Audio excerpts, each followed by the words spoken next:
हाल ही में सऊदी अरब दुनिया का पहला ऐसा देश बना जिसने एक रोबोट को नागरिकता प्रदान की है। इस रोबोट का नाम सोफिया रखा गया है। रोबोट को एक महिला के रूप में विकसित किया गया है। इसकी निर्माता कंपनी हांगकांग की हैंसन रोबोटिक्स है। सोफिया एक तकनीकी सम्मेलन में खुद वार्ता के लिए शामिल हुई। इस सम्मेलन का आयोजन सऊदी अरब की राजधानी रियाद में किया गया था। सोफिया रोबोट की कुछ खास बातें हैं जो इसे पहले के रोबोट से अलग बना देती हैं। सोफिया प्रश्नों का जवाब बेहद आसानी से दे सकती है। जब सम्मेलन में सोफिया से उनको मिली नागरिकता के बारे में सवाल किया गया तो सोफिया ने बड़ी सहजता से जवाब दिया। उसने कहा कि मुझे मिले इस मौलिक पहचान से मैं बेहद सम्मानित और गौरवान्वित हूँ। विश्व में पहली बार एक रोबोट को नागरिकता मिलना ऐतिहासिक है।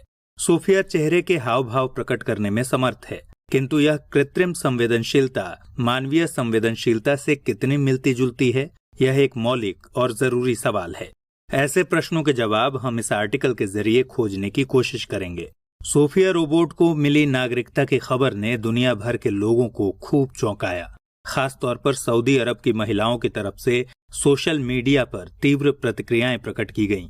ट्विटर तथा फेसबुक पर सवाल खड़े किए गए कि क्या सोफिया रोबोट को सऊदी अरब की आम मुस्लिम महिलाओं से ज्यादा अधिकार प्राप्त हैं, क्योंकि सोफिया बिना किसी पुरुष अभिभावक के तथा बिना बुर्के के मंच पर उपस्थित हुई। सऊदी अरब के कानून के अनुसार कोई भी मुस्लिम महिला बिना पुरुष अभिभावक की सहमति के शादी करने, पासपोर्ट के लिए आवेदन करने, देश से बाहर जाने, विदेश में पढ़ने, सार्वजनिक स्थान पर बिना बुर्के के निकलने जैसे कार्य नहीं कर सकती। इन्हीं कारणों से इस बहस ने जोर पकड़ लिया कि एक रोबोट महिला को आम सऊदी महिला से अधिक अधिकार कैसे प्रदान किए जा सकते हैं। कुछ लोगों ने यह भी सवाल उठाया कि सोफिया एक विदेशी महिला की तरह दिखती है, तो क्या सोफिया का मुस्लिम के रूप में धर्म परिवर्तन कराया गया है? यदि कराया गया है तो इसे आम सऊदी महिलाओं से अलग विशेष अधिकार क्यों दिए गए हैं? और धर्म परिवर्तन नहीं कराया गया है तो सोफिया विदेशी होने के कारण सऊदी अरब की नागरिक नहीं बन सकती, क्योंकि सऊदी अरब के कानून के अनुसार गैर मुस्लिम व्यक्ति को नागरिकता प्रदान नहीं की जा सकती है। इस तरह के तमाम सवालों से सोशल मीडिया भर गया, किंतु सऊदी सरकार की तरफ से कोई आधिकारिक जवाब प्रदान नहीं किया गया। आगे देखने वाली बात होगी कि सऊदी अरब की सरकार इन सवालों के जवाब किस तरह देती है, कैसे रोबोट्स को मिली नागरिकता से उठे सवालों का हल निकालती है। सरकार के लिए यह बेहद मुश्किल हो सकता है, क्योंकि सऊदी अरब उन देशों में से एक है जहां महिलाओं को बहुत कम अधिकार प्राप्त हैं। अगर ऐसे में एक रोबोट को अधिक अधिकार मिलते हैं तो सरकार को जवाब देने के साथ ही नए कानून पर भी विचार करना पड़ेगा। यहाँ यह भी बताते चलें कि सऊदी अरब के बाद जापान ने भी एक 7 साल के रोबोट को टोक्यो शहर का निवासी घोषित किया है। इस 7 साल के रोबोट का नाम शिबुया मिरे है। शिबुया मिरे रोबोट सऊदी अरब के सोफिया रोबोट की तरह भौतिक रूप से उपस्थित नहीं है, यह केवल डिजिटल रूप में ही उपस्थित है। यह जापान की लाइव चैटिंग ऐप लाइन पर हर समय चैटिंग करने के लिए उपलब्ध रहता है। लेकिन सोफिया की ही तरह शिबुया मिरे भी आर्टिफिशियल इंटेलिजेंस से युक्त है। इस तरह से देखा जाए तो यह एक प्रकार का नया चलन है जो अब दुनिया भर में गति पकड़ रहा है। इस नए चलन पर व्यापक चर्चा की जरूरत है। इन तमाम पहलुओं पर आगे बढ़ने से पहले संक्षिप्त रूप में ये जान लेते हैं कि रोबोट क्या है और इसका विश्व और भारत में विकास क्रम कैसा रहा है। रोबोट एक ऐसी मशीन है जो एक या कई कार्यों को स्वचालित तरीके से, तीव्र गति से एवं शुद्धता के साथ अंजाम देती है। रोबोट्स अपने प्रकार और उद्देश्य के आधार पर कई तरह के हो सकते हैं। मोटे तौर पर देखें तो रोबोट्स 3 तरह के होते हैं: व्यावसायिक, सामरिक व व्यक्तिगत। इस तरह तीनों का प्रयोग क्षेत्र भिन्न भिन्न है। व्यावसायिक रोबोट्स का प्रयोग मॉल, रेस्टोरेंट और एयरपोर्ट पर किया जा सकता है। सामरिक रोबोट्स का प्रयोग सुरक्षा अर्थात बॉम्ब डिफ्यूजिंग सैनिकों के रूप में, दुर्गम स्थानों पर तैनाती के रूप में किया जा सकता है। और व्यक्तिगत रोबोट्स का प्रयोग घर के कामकाज तथा असिस्टेंट के रूप में किया जा सकता है। हम एप्पल का सीरी, मोटो फोन का हेलो मोटो तथा गूगल का ओके गूगल स्मार्टफोन में प्रयोग करते हैं। ये सभी आर्टिफिशियल इंटेलिजेंस के ही रूप हैं। इन्हीं उपयोगिताओं के कारण आज मानव जीवन के प्रत्येक क्षेत्र में रोबोट की महत्ता बढ़ती जा रही है। आइए अब नजर डालते हैं रोबोट के विकास क्रम पर। रोबोट आज के रूप में आने से पहले कई रूपों से होकर गुजरा है। प्राचीन और मध्यकालीन समय में भी रोबोट्स के अस्तित्व की बात की जाती रही है। किंतु यह दंत कथाओं के रूप में ही विद्यमान है। मध्यकालीन समय की बात करें तो चित्रकार लियोनार्दो दा विंची ने एक मानव की तरह दिखने वाले रोबोट का चित्र बनाया, किंतु वास्तविक रूप से वह कभी निर्मित हुआ या नहीं, इस बात के सबूतों का अभाव है। रोबोट कुछ इस तरह डिजाइन किया गया था कि वह चल सकता था, हाथ ऊपर नीचे कर सकता था और गर्दन को घुमा सकता था। यह चित्र लगभग 1495 के आसपास बनाया गया था। इसके बाद रोबोट कई शताब्दियों के विकास क्रम से गुजरा। 1921 में रोबोट को रोबोट नाम मिला। यह नामकरण लेखक कैरल कैपिक ने दिया। कैरल कैपिक ने एक नाटक के अंतर्गत मानव रोबोट का पात्र गढ़ा था। इस कहानी में एक आदमी रोबोट का निर्माण करता है जो अपने बनाए हुए रोबोट के द्वारा ही मारा जाता है। इस तरह देखा जाए तो इस कहानी में मानव रोबोट से उत्पन्न होने वाले खतरों की ओर इशारा किया गया था। आज रोबोट कार्यक्रम अति विकसित रूप में हमारे सामने है। बड़ी बड़ी कंपनियां जैसे होंडा और सोनी अपने उद्देश्यों की पूर्ति के लिए रोबोट विकास कार्यक्रम चला रही हैं। इन्हें इस क्षेत्र में काफी सफलता भी मिली है। इनके अलावा अमेजन, फेसबुक तथा कई आईटी कंपनियां भी रोबोट निर्माण की दिशा में कदम बढ़ा चुकी हैं। अमेजन साइट अपने उत्पादों की पैकिंग तथा डिलीवरी में रोबोट्स का प्रयोग करना चाहती है। अमेजन ने ड्रोन डिलीवरी के भी सफल प्रयोग किए हैं। कोई बड़ी बात नहीं कि आपको किसी स्टोर पर सामान्य रूप से रोबोट से ही खरीदारी व परामर्श करने को मिले। जापान और चीन जैसे देशों में इस तरह के रोबोट्स अभी देखे जा सकते हैं। जापान, चीन, अमेरिका, ब्रिटेन तथा इजराइल जैसे देश इस दिशा में बेहद विकास कर चुके हैं। अगर भारत के रोबोटिक्स कार्यक्रम की बात की जाए तो अभी हम बहुत आगे नहीं हैं। The Indian under water robotics society यानी IURS भारत की पहली अलाभकारी शोध संस्था है जो कि कम कीमत में रोबोट विकसित करने हेतु कार्य करती है। 2004 में स्थापित होने के बाद IURS संस्थान ने सरकार और शिक्षण प्रतिष्ठानों में रोबोट विकास कार्यक्रमों के लिए व्यापक स्तर पर प्रयास किए हैं। इस क्षेत्र में काम करने वाली दूसरी संस्था है रोबोटिक्स सोसाइटी ऑफ इंडिया, जिसकी स्थापना जुलाई 2011 में की गई थी। यह संस्था अपनी प्रकृति से मुख्यतः अकादमिक स्वरूप की है। इस संस्था का कार्य भारत में रोबोटिक्स तथा स्वसंचालित मशीनों के विकास पर ध्यान देना है। भारत में अभी रोबोट विकास कार्यक्रम जापान, अमेरिका और चीन जैसा विकसित नहीं है। अभी भारत को इस दिशा में शोध करने और बड़े कार्यक्रम चलाने की जरूरत है।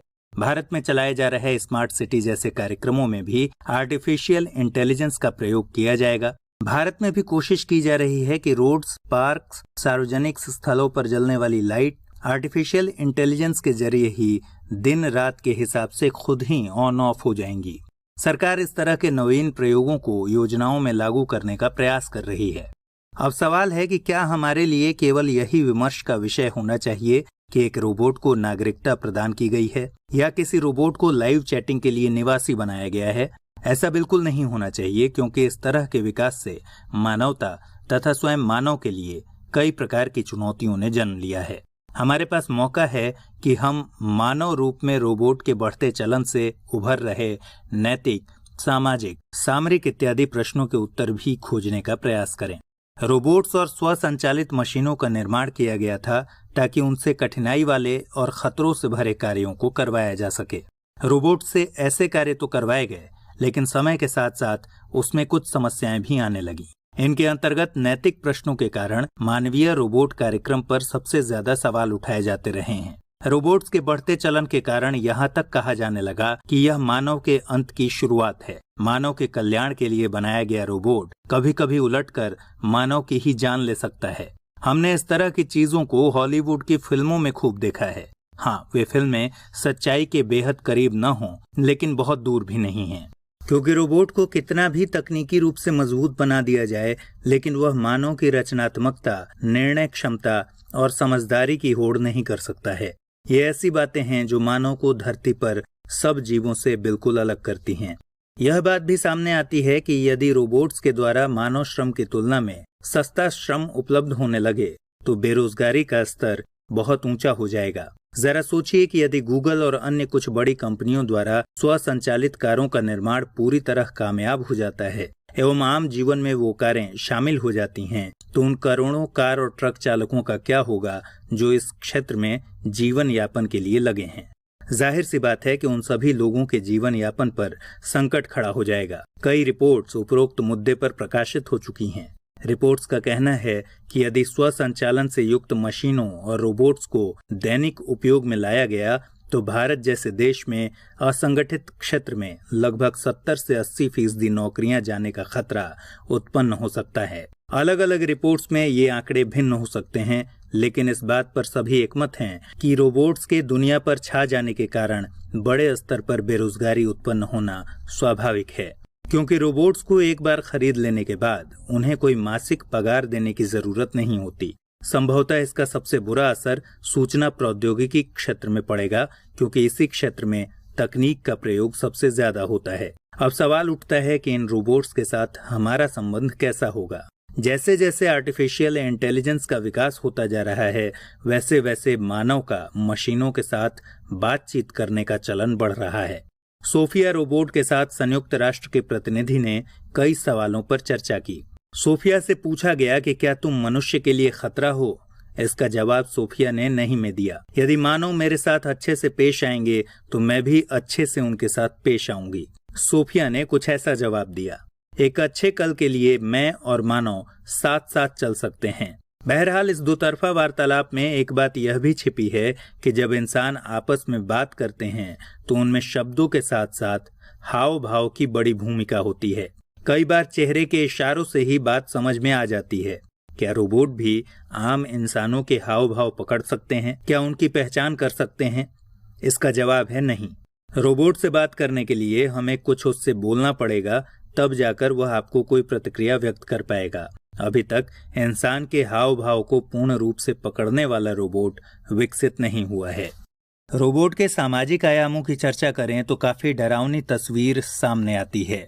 हाल ही में ब्रिटेन में एक कंपनी ने रोबोट डॉल का निर्माण किया है। इस रोबोट डॉल को समांथा नाम दिया गया है। इस डॉल को आप यौन इच्छाओं की पूर्ति करने के लिए उपयोग में ला सकते हैं। समांथा रोबोट को डॉक्टर सर्जी सेंटोस ने विकसित किया। इस रोबोट डॉल को ब्रिटेन के बाजार में बेचने के लिए उपलब्ध कराया गया। इस कंपनी ने दावा किया कि यह डॉल न केवल यौन इच्छाओं को पूरा करेगी, बल्कि आपके साथ एक फैमिली मेंबर के रूप में रह सकती है। इस रोबोट डॉल की कई प्रोग्रामिंग सेटिंग्स हैं। बस किसी विशेष सेटिंग वाली बटन को दबाना है, फिर वह वैसा ही रिएक्ट करने लगेगी जैसा आप चाहते हैं। सवाल उठता है कि यदि एक रोबोट आपके परिजनों का स्थान ले सकती है तो क्या यह संभावना नहीं है कि इसके नकारात्मक असर हमारी असल जिंदगी में रहने वाले लोगों पर पड़े?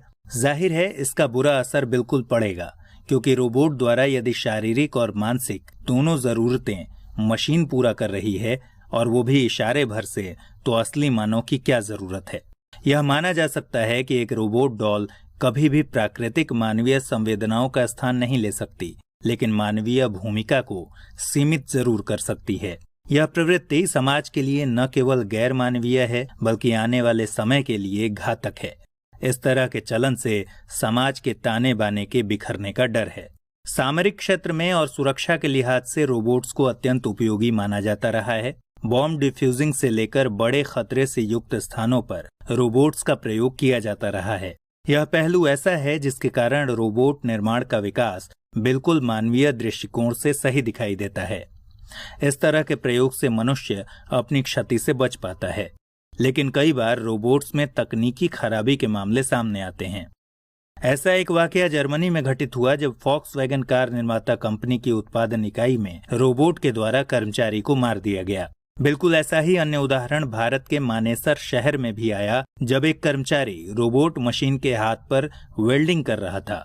वेल्डिंग करने के दौरान रोबोट ने कर्मचारी को मार गिराया। ये दोनों उदाहरण रोबोट में तकनीकी खराबी के हैं। यह बात साफ है कि रोबोट कभी भी इंसान की ही जान ले सकता है।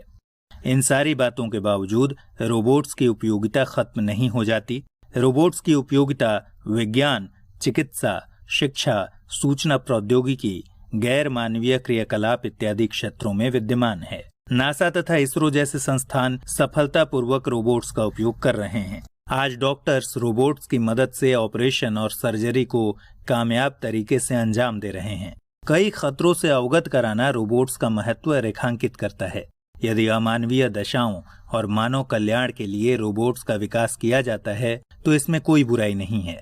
बुराई है तो सिर्फ इसमें कि जब रोबोट्स को मानव का विकल्प बनाया जाने लगे। यदि ऐसा होने लगता है तो यह मानव का आत्मघाती कदम ही कहलाएगा। इसलिए रोबोट्स का निर्माण हमारे लिए है, न कि हमारा रोबोट्स के लिए। यह बात ध्यान देनी चाहिए।